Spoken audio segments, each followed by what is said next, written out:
লাগাতার ধর্মঘটের মুখে আজও অচল রয়েছে চট্টগ্রাম বন্দর। ক্ষতির মুখে ব্যবসা প্রতিষ্ঠানগুলো।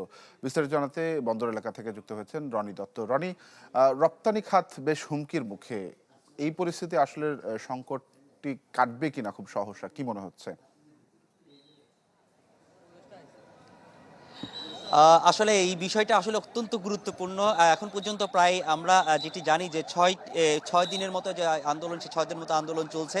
আমরা ইতিমধ্যেই দেখতে পাচ্ছি যে এখানে নৌ উপদেষ্টা তিনি কিন্তু এই মুহূর্তে বন্দর থেকে বের হচ্ছেন।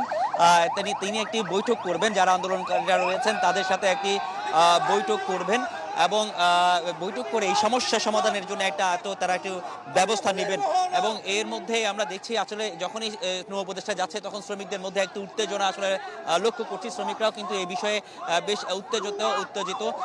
আমরা একটু দেখানোর চেষ্টা করছি, হয়তো এখানে নৌ পরিবহন উপদেষ্টা তিনি কিন্তু নেমেছেন।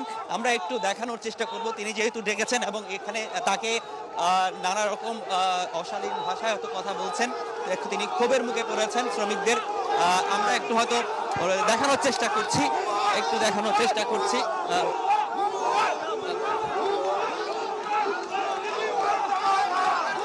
ওনাকে এই মুহূর্তে তিনি শ্রমিকদের এতে পড়েছেন, রোষানলে পড়েছেন। আমরা দেখছি যে তিনি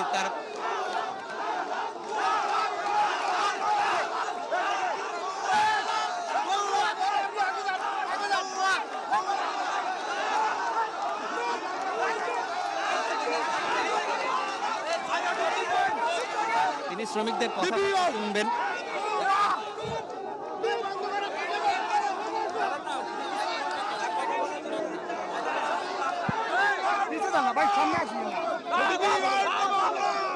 তিনি শ্রমিকদের সাথে আসলে কথা বলছেন, শ্রমিক নেতাদের সাথে একটু কথা বলছেন। শ্রমিক নেতারা তিনি শান্ত হওয়ার জন্য আসলে বলছেন। তিনি বলছেন যে শ্রমিকরা যখন চিৎকার চেঁচামেচি করছে সেই কারণে তিনি আসলে কিছুই শুনতে পাচ্ছেন না। সেই জায়গায় তিনি আসলে একটু চেষ্টা করছেন যাতে কোনোভাবে একটু এদিকে আসেন।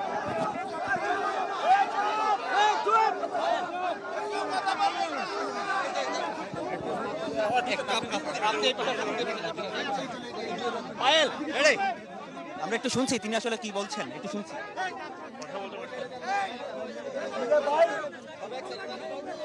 চুপ করো না ভাই, চুপ করো না। দাও না ভাই।